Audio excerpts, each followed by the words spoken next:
Hello friends, नमस्कार, good morning. तो कैसे हैं आप लोग? मैं आशा करता हूँ, उम्मीद करता हूँ सब लोग स्वस्थ होंगे, मस्त होंगे। तो मैं यहाँ पे डेली करंट अफेयर की वीडियो लाता हूँ, वो भी मैप के साथ। जो भी इंपॉर्टेंट लोकेशन होती है उसको मैप में दिखाता हूँ यहाँ पे। तो आज है 15 सितंबर और आज देखेंगे आज क्या नया सीखने को आपको मिलता है। तो यहाँ पे मैं मुख्य विषय के तहत कुछ संगठन इंपॉर्टेंट जो उनको बताऊंगा, जिससे जैसे कि बेसिक संगठन कंट्रीज क्या है, G4 क्या है, L69 क्या है। एक एक लाइन में यहाँ पे बताऊंगा, ज़्यादा टाइम आपका नहीं लूंगा, लेकिन ये इंपॉर्टेंट हो सकता है आपके एग्जाम के लिए। ठीक है, तो पूर्वी समुद्री गलियारा क्या है इसके बारे में भी एक लाइन में बताऊंगा आपको। बाकी भी जो करंट इंपॉर्टेंट करंट अफेयर है उनको भी यहाँ पे देखेंगे। तो चलिए देर न करते हुए शुरू करते हुए उससे पहले मैं आपसे एक रिक्वेस्ट करूंगा, तो ज़्यादा से ज़्यादा चैनल को लाइक शेयर सब्सक्राइब करना ना भूलें प्लीज़। ठीक है, तो चलिए आपका देखते हैं पहला प्रश्न है कि भारत निम्नलिखित में से किस संगठन का सदस्य है, ये आपको बताना है। ठीक है, क्या बेसिक कंट्री जो है उसका सदस्य भारत है? हाँ है। क्या G4 का सदस्य भारत है? हाँ है। क्या L69 जो संगठन है उसका सदस्य भारत है? हाँ है। तो यानी कि ऑप्शन ए, 1 2 3 यहाँ पे सही होगा। और मैं बताऊंगा कि बेसिक, ठीक है, बेसिक का मतलब क्या है यहाँ पे। ओके, चलिए देख लेते हैं बेसिक का मतलब क्या है। तो पहले बेसिक को ही उठा लेते हैं। तो बेसिक का फुल फॉर्म पहले देख लीजिए। बी से होगा ब्राज़ील। ओके, इस बेसिक पूछे कि बेसिक कंट्रीज में कौन कौन से देश शामिल हैं, तो देख लीजिए बी से होगा ब्राज़ील। और ए एस यानी कि ये एस यहाँ से ले लीजिए, साउथ अफ्रीका। ठीक है, ये साउथ होगा, ये अफ्रीका होगा, तो ए एस से हो जाएगा साउथ अफ्रीका। और आई से हो जाएगा इंडिया और सी से हो जाएगा चाइना। यानी कि इसमें टोटल 4 देश शामिल हैं। अगर पूछे कि बेसिक कंट्री में कितने देश शामिल हैं, तो 4 देश शामिल हैं। कौन कौन से शामिल हैं? तो ये ब्राज़ील हो गया, साउथ अफ्रीका हो गया, इंडिया हो गया और यहाँ पे चाइना हो गया। ठीक है, तो आप कहेंगे बेसिक कंट्रीज ये कब चर्चा में आया था और ये इसकी स्थापना कब हुई थी? तो देखिए चर्चा में इस समय फिलहाल तो नहीं था, लेकिन इसकी स्थापना जब हुई थी ना, 2009 में इसकी स्थापना की गई थी। कब हुई थी? 2009 में। और क्यों हो गई थी? जब कॉप 15 यानी जो कॉन्फ्रेंस ऑन पार्टीज है, 15 नंबर का जो मीटिंग हो रही थी जलवायु परिवर्तन से संबंधित, तो उस समय ग्रीन हाउस गैसेज को लेके भारी चिंता जताई जा रही थी और जलवायु परिवर्तन को लेके भारी चिंता जताई जा रही थी। तो उसमें जो ये 4 कंट्री थी, जैसे कि साउथ अफ्रीका हो गया, ब्राज़ील हो गया, भारत हो गया और चाइना हो गया, तो इन यहाँ से बताया जा रहा था कि जो ग्रीन हाउस गैसेज हैं बहुत ही ज़्यादा मात्रा में यहाँ से एमिट होती हैं, यानी कि यहाँ से उत्सर्जित होती हैं। ठीक है, तो ये चारों देश कहें कि चलिए ठीक है, हम लोग अपना एक ग्रुप बना लेते हैं और अपने हिसाब से हम लोग काम करेंगे और आने वाले समय में जो ग्रीन हाउस गैसेज हैं उनकी कटौती की जाएगी, हमारे तरफ से कटौती की जाएगी। तो ये जलवायु परिवर्तन में जो ग्रीन हाउस गैसें ज़्यादा जाती हैं उनको कम करने के लिए अपने तरफ से ये चारों देश क्या किए, एक संगठन बना लिए जिसका नाम रखा गया बेसिक। ठीक है, जिसका नाम रखा गया बेसिक संगठन। और अगेन मैं इसमें बताऊंगा कि इसमें ब्राज़ील शामिल है, साउथ अफ्रीका शामिल है, इंडिया शामिल है और चाइना शामिल है बेसिक ग्रुप में। इस बात को थोड़ा सा ध्यान रखेंगे। ठीक है, तो चलिए अगले ग्रुप की तरफ देख लेते हैं। अगले ग्रुप के देखने से पहले मैं इनको मैप में दिखा देता हूँ, बेसिक जो कंट्री है। ठीक है, तो बेसिक बी से हो गया आपका ब्राज़ील और एस एस हो जाएगा साउथ अफ्रीका। तो यहाँ पे देख लीजिए ब्राज़ील यहाँ है, साउथ अफ्रीका यहाँ दिखाई देगा आपको, इंडिया अपना सुंदर भारत यहाँ है और चाइना या सॉरी ये रसिया है, चाइना यहाँ पे है। तो ये है बेसिक कंट्री के देश। ठीक है, ऑन मैप। तो चलिए अगले संगठन की तरफ यहाँ चलते हैं। आपका अगला संगठन है G4। ठीक है, G4। पहले तो मैं ये आपको बताऊंगा G4 में कौन कौन से देश शामिल हैं। ठीक है, G4 में आपको एक जापान मिलेगा। ठीक है, एक मिलेगा जर्मनी। ओके, यहाँ पे आप देखते जाइए, एक जापान हो गया, एक जर्मनी हो गया, एक होगा ब्राज़ील। ठीक है, इसमें G4 में एक होगा ब्राज़ील और एक होगा अपना सुंदर भारत। ओके, तो G4 में 4 मेंबर कंट्री है जिसमें भारत भी शामिल है, इस बात को ध्यान रखेंगे। और जापान, जर्मनी और ब्राज़ील। अब कहेंगे ये G4 क्यों बना था? G4 इसलिए बना था ना कि आपने यूएनएससी का नाम सुना होगा, यूनाइटेड नेशन सिक्योरिटी काउंसिल का नाम सुना होगा। इसमें टोटल 15 देश हैं। ठीक है, कितने देश हैं? 5 + 10, टोटल 15 देश हैं यहाँ पे। 5 तो अस्थाई सदस्य हैं इसमें और 10 हैं अस्थाई सदस्य। तो जो G4 कंट्री है ना, G4 कंट्री कहती हैं कि हमें भी अस्थाई सदस्यता चाहिए। यानी कि जापान, जर्मनी, ब्राज़ील और भारत कह रहे हैं एकजुट होकर कि हमें भी स्थायी सदस्यता दीजिए। और ये चारों देश आपस में एक दूसरे का सपोर्ट करते हैं कि हमें हम में से किसी न किसी एक को अस्थाई सदस्यता चाहिए। 5 अस्थाई सदस्य कौन कौन से हैं? यूएसए है, चाइना है, ठीक है, यूनाइटेड किंगडम है और यहाँ रसिया है और फ्रांस है। ठीक है, तो जो G4 कंट्री है वो कहते हैं कि हमें भी इसमें से स्थायी सदस्यता चाहिए और एक दूसरे का वो क्या करते हैं, सपोर्ट करते हैं। ठीक है, तो ये बात यहाँ पे आपको समझ में आई। चलिए, तो मैं जो G4 कंट्री उनको मैप में दिखा दूंगा आपको। देखिए G4 कंट्री में आपका इंडिया आता है, यहाँ पे दिख जाएगा इंडिया। इसमें जर्मनी आता है, जर्मनी यहाँ दिख जाएगा। जापान आता है, जापान यहाँ दिख जाएगा। ब्राज़ील आता है, तो ब्राज़ील यहाँ पे आपको देखने को मिल जाएगा। ठीक है, तो यहाँ पे मैं आपको दो संगठन के बारे में बता दिया। कौन कौन संगठन के बारे में? बेसिक के बारे में बता दिया, G4 के बारे में बता दिया। अब है L69 की बारी, इसके बारे में मैं आपको बताता हूँ। अगर यहाँ पे L69 की बात करें, ठीक है, तो L69 ऐसे देशों का समूह है ना। इसमें देखिए पहले कौन कौन से देश आते हैं मैं आपको दिखा देता हूँ। इसमें बहुत सारे देश आते हैं। एक तो अफ्रीका जो महाद्वीप है, इसमें के जो सारे देश हैं इसमें शामिल हैं। विकासशील जो देश हैं इसमें शामिल हैं L69 में। इसमें भारत भी शामिल है L69 में। ठीक है, और इसमें देखेंगे लैटिन अमेरिका, यानी कि लैटिन अमेरिका कह सकते हैं, ये मैक्सिको लेते हुए जो ये मध्य अमेरिका है, फिर ये साउथ अमेरिका कॉन्टिनेंट ले लीजिए पूरा, ये वाले देश। और एशिया में जो विकासशील देश हैं वो, और बाकी जो प्रशांत महासागर के द्वीपीय देश हैं जो विकासशील हैं वो, ये सब देश क्या हैं? L69 में शामिल हैं। और L69 में भारत भी देखने को आपको मिल जाएगा।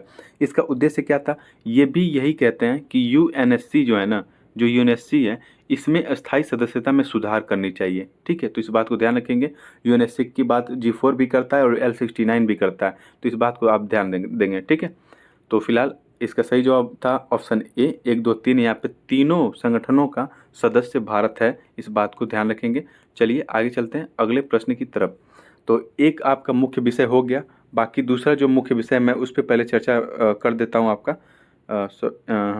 हाँ, अगला मुख्य विषय था आपका पूर्वी समुद्री गलियारा। अब आप कहेंगे कि सर ये पूर्वी समुद्री गलियारा क्यों चर्चा में था, तो मैं आपको बता दूं, इंडिया और रूस के बीच, यानी भारत और रूस के बीच ये गलियारा बनाया जा रहा है। तो भारत और रूस के बीच ये गलियारा जब बनाया जा रहा है ना, तो इसको अब एक्सप्लोर किया जाएगा। इसमें आने वाली बाधाओं को देखा जाएगा, क्या क्या बाधाएं हो सकती हैं, तो उनको हटाया जाएगा, उनको अनलॉक किया जाएगा। तो ये देखिए, ये गलियारा कहाँ से कहाँ तक होगा। ये जो अपना सुंदर भारत है, और यहाँ पे देखेंगे रसिया, तो यहाँ पे ये जो पार्ट है ना, यहाँ पे रसिया का, इसे व्लादिवोस्तोक कहते हैं। ये एक बहुत बड़ा बंदरगाह है रसिया का। ठीक है, व्लादिवोस्तोक।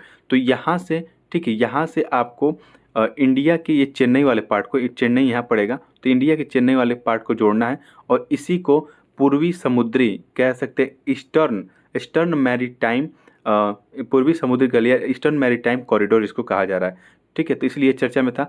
अब इसमें जो आने वाली बाधाएं हैं, यहाँ पे कितनी सिक्योरिटी कहाँ लगानी है, अगर यहाँ पे बीच में अगर समुद्री लुटेरे आते हैं या फिर कोई ऐसी एक्टिविटी होती है तो उनसे कैसे निपटना है, इस सब पे अब रूस और इंडिया खुल के बात करना शुरू कर दिए। और रसिया चाहता है कि इस पे जल्दी बात हो। क्यों? क्योंकि ये एक्सेस न भारत को देना चाहते हैं, और भारत के लिए भी सही है कि भारत अगर यूरोप तक पहुँचना है तो पूर्वी जो समुद्री गलियारा है इसका इस्तेमाल इसको करना पड़ेगा। इस गलियारे का इस्तेमाल करके ये रसिया तक पहुंचेगा भारत। उसके बाद ऐसे होते हुए, ठीक है, ये ऐसे होते हुए यहाँ से निकलेगा। उसके बाद ये रसिया के नॉर्थ साइड होते हुए इस यहाँ के जो महासागर हैं, सॉरी जो सागर है, उनको क्रॉस करते हुए ये यहाँ यूरोप तक पहुँचेगा। ठीक है, तो ये जो रूट है ना भारत के लिए यूरोप तक पहुँचने वाला, ठीक है, नॉर्दर्न सी रूट वाला, ये जो पूर्वी समुद्री गलियारे से होते हुए नॉर्दर्न सी रूट ये पकड़ेगा भारत, और उसको पकड़ के ये यूरोप तक पहुंचना चाहता है। तो ये भारत के लिए आसान होगा। ठीक है, ये भारत के लिए आसान होगा, जबकि भारत के लिए ये जो रूट है ना, ये अरब सागर से होते हुए, लाल सागर होके, फिर सुएज नहर होते हुए, फिर ये भूमध्य सागर होते हुए यूरोप पहुंचना, ये इससे आसान ये वाला रूट है भारत का। देखने में डिस्टेंस बहुत ज़्यादा लग रहा होगा, लेकिन यहाँ पे बहुत सारी दिक्कत आती है भारत को जाने में, और यहाँ खासकर इस रीजन में पहुँचने में फिर यहाँ से घूम के ऐसे जाना पड़ेगा। उससे बढ़िया है भारत सोचता है कि इस वाले रीजन से हम जाएं और रसिया के नॉर्दर्न सी से होते हुए यहाँ पे हम पहुँच जाएं यूरोप तक। ठीक है, अपना एक्सेस यूरोप तक पहुँचा पाएँ। तो ये इसलिए चर्चा में था ये वाला हिस्सा। तो मैं अगेन क्वेश्चन पे आऊँगा, जिसमें पूछा गया था कि पूर्वी समुद्री गलियारा निम्नलिखित में से किनके बीच स्थापित किया जा रहा है। तो इसका सही जवाब है भारत और रूस के बीच में पूर्वी समुद्री गलियारा स्थापित किया जा रहा है। ठीक है, तो इस बात को थोड़ा सा ध्यान रखेंगे। चलिए अगले प्रश्न की तरफ चलते हैं। आपका जो दो मुख्य विषय था यहाँ पे, एक तो संगठन था जिसके बारे में बता दिया बेसिक, G4 L69, और ये पूर्वी समुद्री गलियारा, इसके बारे में भी यहाँ पे चर्चा हम लोग कर लिए हैं। तो बाकी और करंट अफेयर देख लेते हैं यहाँ पे जल्दी जल्दी। चलिए, तो हाल ही में रक्षा मंत्रालय द्वारा किस स्थान पर न्योमा एयरफील्ड की नींव रखी गई है। तो इसका सही जवाब है लद्दाख। लद्दाख में न्योमा एयरफील्ड की नींव रखी गई है, और इसको हम कह सकते हैं ये दुनिया का सबसे ऊंचा लड़ाकू हवाई अड्डा होगा। ठीक है, और मैं इसकी लोकेशन दिखाना चाहूँगा आपको। ये अपना सुंदर भारत है और ये है लद्दाख वाला पार्ट। ठीक है, और ये वाला जो पार्ट है ना, ये LAC कहलाता है। जैसे जूम करके दिखा देता हूँ आपको, देखिए। तो ये है अक्साई चीन, जिसे LAC बॉर्डर कहते हैं। ठीक है, LOC इधर है, कंफ्यूज नहीं होइएगा। LOC इधर, LOC, ठीक है, LOC इधर है और LAC इधर है। ठीक है, तो ये अक्साई चीन वाला पार्ट है। और यहाँ पे आपको देखने को मिलेगा न्योमा, यहाँ पे देखने को मिलेगा न्योमा, और यहीं पे भारत दुनिया का सबसे ऊंचा हवाई फील्ड बना रहा है। तो यानी कि यहाँ पे जब हवाई फील्ड बनाएगा भारत, तो यहाँ पे चाइना की दिक्कत क्या हो जाएगी, बढ़ जाएगी, उसको टेंशन होने लगेगी। तो ध्यान रखिएगा, लद्दाख में ये बनाया जा रहा है न्योमा एयरफील्ड। तो चलिए आगे चलते हैं अगले प्रश्न की तरफ। यहाँ पे आपका अगला प्रश्न है, हाँ, भोज वेटलैंड रामसर साइट अभी चर्चा में था। भोज वेटलैंड रामसर साइट, अगर आपसे पूछता है कि भोज वेटलैंड रामसर साइट कहाँ है, किस राज्य में स्थित है, तो इसका सही जवाब है मध्य प्रदेश। ठीक है, मध्य प्रदेश में आपको देखने को मिलेगा भोज वेटलैंड रामसर साइट। और ये चर्चा में क्यों था, क्योंकि जो NGT है, नेशनल ग्रीन ट्रिब्यूनल है ना, उसने यहाँ पे जो बोटिंग होती है, जो मोटर बोट चलती हैं, ठीक है, इस झील में, उस पर बैन लगा दिया है। क्यों बैन लगा दिया, इस पर भी बात करेंगे। बैन इसलिए लगाया गया कि यहाँ पे मोटर बोट चलने पे जो डीजल पेट्रोल वहाँ पे यूज किया जाता है मोटर बोट चलाने के लिए, तो उससे क्या होता है ना, प्रदूषण होता है, और जो मरीन सिस्टम है वहाँ पे वो प्रदूषित होता है। ठीक है, उस झील का मरीन सिस्टम प्रदूषित होता है, जिससे कि उसमें रहने वाले जीव जंतु, पौधे, सब लोग वहाँ प्रभावित होते हैं। तो NGT क्या किया, बैन कर दिया है कि अब मतलब जल्दी से जल्दी वहाँ से ये सब मोटर बाइक, सॉरी, मोटर जो बोट वोट हैं वो हटाया जाए, और वहाँ पे मोटर बोट नहीं चलेगा, क्योंकि वहाँ का जो पारिस्थितिकी तंत्र है उसको नुकसान पहुँच रहा है। तो इसलिए NGT ने उस पर बैन लगा दिया। तो इस बात को ध्यान रखेंगे। और वो भोज वेटलैंड रामसर साइट है, और भोज वेटलैंड रामसर साइट आपसे पूछता है तो आप बताएंगे ये मध्य प्रदेश में स्थित है। तो यहाँ पे मध्य प्रदेश की लोकेशन देख लीजिए, ये है मध्य प्रदेश की लोकेशन, जिसकी राजधानी है भोपाल। ठीक है, अगर NGT की बात यहाँ पे करें तो NGT की स्थापना हुई थी 2009 में, सॉरी 2010 में इसकी स्थापना हुई थी। एक विधिक संगठन इसको कह सकते हैं। ठीक है, एक स्टैच्यूअरी बॉडी इसको कह सकते हैं। और इस तरह से पर्यावरण से संबंधित इस तरह की संस्था बनाना, भारत इस मामले में तीसरे नंबर पे आता है, क्योंकि पर्यावरण से संबंधित इस तरह की संस्था आपको ऑस्ट्रेलिया में देखने को मिल जाएगा और न्यूजीलैंड में देखने को मिल जाएगा। उसके बाद भारत तीसरे नंबर पे आता था, और इसकी स्थापना 2010 में हुई है। अगेन मैं इसको बता रहा हूँ, NGT की, जिसे हम नेशनल ग्रीन ट्रिब्यूनल कहते हैं, और भारत में पर्यावरण संबंधित मुद्दों को देखता है। आगे चलें तो अभी हाल ही में किस देश में आए तूफान डेनियल के कारण भारी तबाही देखी गई है, तो इसका सही जवाब है ऑप्शन डी, लीबिया में भारी, बहुत ही भयंकर तूफान आया जिसका नाम है डेनियल। और वहाँ पे लगभग, यहाँ पे देख सकते हैं 5300 से ज़्यादा लोगों की मृत्यु हो चुकी है वहाँ पे। ठीक है, तो समझ सकते हैं ये कितना रौद्र रूप ले चुका होगा। और मृत्यु के पीछे भी कारण होता है कि मान लीजिए नॉर्मल अगर बारिश होने लगी, बहुत ही तेज रेनफॉल होने लगा, तो कैसे हम उसे टैकल नहीं कर पाते हैं, कैसे समझ नहीं पाते हैं। तो कुछ तो ये जो निर्दोष जनता मरती है या फिर लोग मरते हैं, वो भ्रष्टाचार का शिकार हो जाते हैं। कैसे कैसे कि मान लीजिए अगर मौसम विभाग के लिए पैसा दिया गया तो मौसम विभाग उस पर काम ही नहीं कर रहा है। अच्छा डैम निर्माण करने के लिए पैसा दिया गया तो अच्छा डैम निर्माण नहीं किया गया, जिसके कारण बारिश हुई, भयंकर तूफान आया, बारिश हुई और वहाँ पे डैम भर गया, टूट गया, लाखों लोग विस्थापित हो गए, बहुत लोगों की बीमारी से मृत्यु हो गई। ठीक है, तो ये सब बहुत, तो मान लीजिए ये प्राकृतिक आपदा से मृत्यु होती है, लेकिन साथ ही साथ ये मानवकृत आपदा भी इसको हम कह सकते हैं। कैसे, क्योंकि भ्रष्टाचार की भेंट वो चढ़ गया। तो आप ध्यान रखेंगे, तूफान डेनियल अगर आपसे पूछे तो ये लीबिया में आया था, और मैं लीबिया की लोकेशन यहाँ पे आपको दिखाना चाहूँगा। ये देखिए अपना सुंदर भारत है, ये विश्व का मैप है, ये है अफ्रीका महाद्वीप। और अफ्रीकन यूनियन को आपको पता है कि G20 में शामिल कर लिया गया है। तो ये अफ्रीका महाद्वीप है, और यहाँ पे देखेंगे ये दिखेगा लीबिया। अगर यहाँ नहीं दिख रहा तो मैं जूम करके दिखा दूँ, ये है लीबिया, जिसका एक्सेस यहाँ पे भूमध्य सागर तक है, और जिसकी राजधानी है त्रिपोली। ठीक है, जिसकी राजधानी है त्रिपोली। और यहाँ पे लीबिया की जो लोकेशन है, यहाँ आप देखेंगे तो ये मिस्र से भी अपना बॉर्डर शेयर कर रहा है, चाड से, नाइजर से, अल्जीरिया से, और यहाँ से ट्यूनीशिया से। ठीक है, तो चलिए आगे चलते हैं अगले प्रश्न की तरफ। अगला प्रश्न है कि अभी हाल ही में किस बैडमिंटन खिलाड़ी को डोपिंग के आरोप के चलते 4 साल के लिए बैन कर दिया गया है। तो डोपिंग का आरोप है, तो ये हैं सिमोना हालेप। ठीक है, ये एक रोमानियन खिलाड़ी हैं, इनकी रोमानिया की खिलाड़ी है, रोमानिया एक देश है, उस वहाँ की खिलाड़ी हैं। और इनको डोपिंग के मामले में क्या किया गया, 4 साल के लिए बैन कर दिया गया। आप कहेंगे डोपिंग क्या होता है?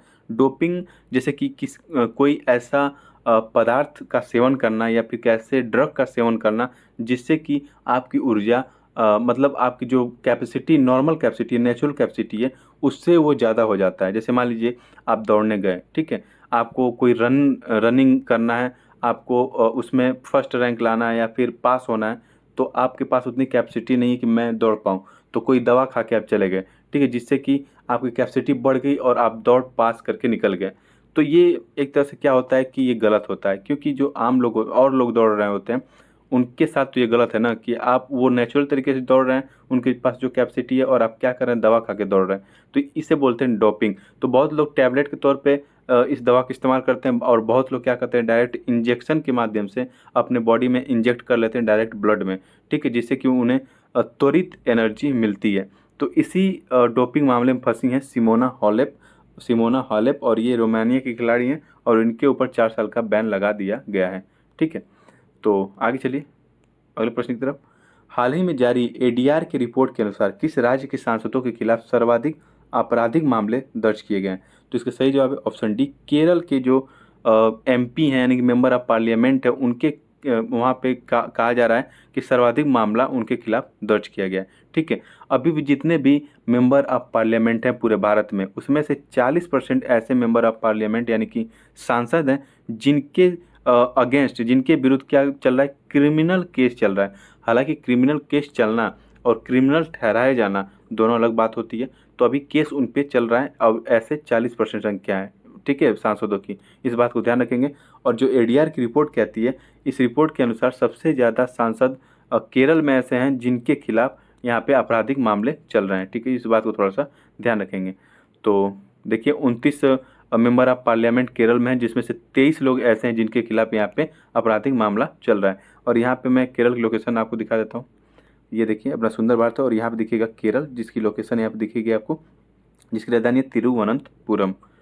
आगे चलिए अगले प्रश्न की तरफ। अभी हाल ही में किस शहर में ट्रांसजेंडर प्राइड वॉक देखा गया? ट्रांसजेंडर प्राइड वॉक का मतलब यही है, ये लोग अपना एक यात्रा निकाले हैं, लोगों को दिखाने के लिए, जागरूक करने के लिए कि हमें भी हर एक वो राइट चाहिए जो एक आम इंसान को दिया जाता है, ठीक है, हमें भी वो हर एक राइट चाहिए जो एक आम इंसान को दिया जाता है। हमारे साथ कोई बदतमीजी नहीं होनी चाहिए, बदसलूकी नहीं होनी चाहिए। ये नहीं कि हम ट्रांसजेंडर है तो हमें भेदभाव की नज़र से देखो, कुछ नहीं, ऐसा नहीं होना चाहिए। लोगों को जागरूक करने के लिए ये प्राइड वॉक यानी कि ये पैदल यात्रा ये लोग चलाए हैं, और इस तरह का पहली बार देखा जा रहा है भारत में। और वो भी कहाँ पे देखा गया? लखनऊ शहर में, और लखनऊ पड़ता है उत्तर प्रदेश में, और उत्तर प्रदेश की राजधानी भी कह सकते हैं लखनऊ है, ठीक है। तो वहाँ पे देखा गया है पहली बार ट्रांसजेंडर प्राइड वॉक, ओके। और ये फॉरेन से ही सब सीख रहे हैं, विदेशों से ही सीख रहे हैं लोग, और अच्छी बात है, लोगों को अपने अधिकारों के प्रति जागरूक होना चाहिए, ठीक है। तो यहाँ पे देखिए ये अपना सुंदर भारत, और ये है उत्तर प्रदेश का मैप, जिसकी राजधानी लखनऊ, और यहीं पे किया गया है ट्रांसजेंडर प्राइड वॉक। अभी हाल ही में किस खिलाड़ी द्वारा इंडोनेशिया बैडमिंटन मास्टर्स का खिताब जीत लिया गया? तो इसका सही जवाब है किरण जॉर्ज। इनका नाम है किरण जॉर्ज, ये महिला मत समझ लेना इनको, ये पुरुष हैं।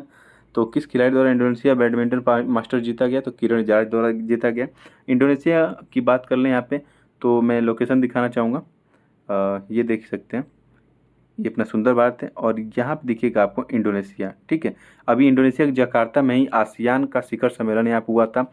पूर्वी कह सकते हैं ईस्ट एशिया शिखर सम्मेलन भी यहाँ पे हुआ था, और कह सकते हैं आसियान भारत शिखर सम्मेलन भी यहीं इंडोनेशिया के जकार्ता में किया गया था। आगे चलिए। तो अभी हाल ही में इयान विलवुड का निधन हो गया है। इनको किसके आविष्कार के लिए जाना जाता है? तो इसका सही जवाब है डॉली भेड़ के आविष्कार के लिए, ठीक है, इनको जाना जाता है। और इस डॉली भेड़ को पहला, ठीक है, फर्स्ट क्लोन शिप कहा जाता है, ये भी ध्यान रखेंगे, ठीक है। पहली क्लोन भेड़ की कहा जाता था डॉली भेड़ को, इस बात को भी आप ध्यान रखेंगे। और इसके डॉली के आविष्कार में मतलब जो टीम थी उसका उसको लीड करते थे ये इयान विलवुड, और इनका अभी हाल ही में निधन हो गया है, ओके। तो फिलहाल आज के करंट अफेयर में इतना ही। वीडियो कैसी लगी आपको कमेंट बॉक्स में लिख के ज़रूर बताएं, और ज़्यादा से ज़्यादा वीडियो लाइक शेयर सब्सक्राइब करना ना भूलें। मिलते हैं कल के करंट अफेयर में। थैंक यू, जय हिंद।